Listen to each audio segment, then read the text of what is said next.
স্বামী স্ত্রী কর্তৃক পারিবারিক ঝগড়া বিবাদকে কেন্দ্র করে ফাঁসিতে আত্মঘাতী এক টিএসআর জওয়ান। ঘটনাটি ঘটে ঊনকোটি জেলার ফটিকরায় থানাধীন রাজনগর গ্রাম পঞ্চায়েতের ২ নং ওয়ার্ডের লামা রাজনগর এলাকায়। মৃত জওয়ানের নাম সঞ্জীব দেবনাথ, বয়স ৪৭ বছর, স্ত্রী অপর্ণা দেবনাথ। স্ত্রী বর্তমানে ওর বাবার বাড়িতে অমরপুরে থাকে। পারিবারিক সূত্রে জানা গেছে, বিগত কয়েক বছর ধরে স্বামী স্ত্রীর মধ্যে পারিবারিক ঝামেলা চলছিল। পারিবারিক ঝামেলা একটা সময়ে আদালতে গিয়ে পৌঁছায়।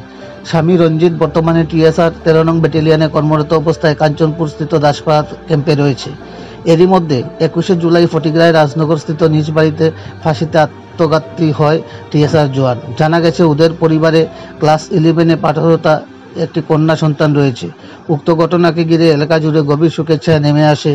উক্ত ঘটনার খবর পেয়ে ঘটনাস্থলে পৌঁছায় ফটিকরায় থানার পুলিশ এবং ফরেনসিক টিম। সঞ্জীব এর মৃত্যুর সংবাদ শুনে স্ত্রী অপর্ণা ছুটে আসে ফটিকরায়স্থিত স্বামীর বাড়িতে। পরবর্তীতে আইনি প্রক্রিয়া মোতাবেক মৃতদেহ ময়নাতদন্তের পর নিয়ে যাওয়া হয় ফটিকরায় হাসপাতালের মর্গে। ময়নাতদন্ত সেরে মৃতদেহ তুলে দেওয়া হয় পরিবার পরিজনদের হাতে। ফটিকরায় থেকে বিকাশ কোপালের রিপোর্ট, শ্যামলী ত্রিপুরা।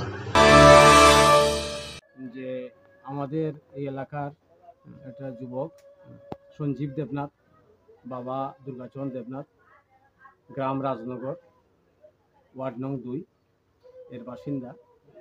সে টিএসআরের ওয়্যারলেসে চাকরি করে, দীর্ঘদিন যাবত চাকরি করছে সে।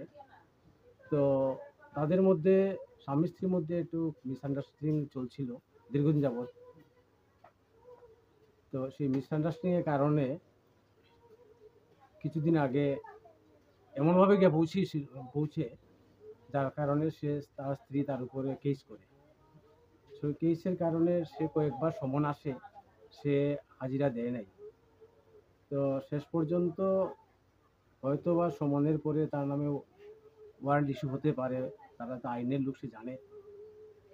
তো যার কারণে তার মধ্যে প্রচণ্ড ডিপ্রেশন সৃষ্টি হয় আমাদের ধারণা।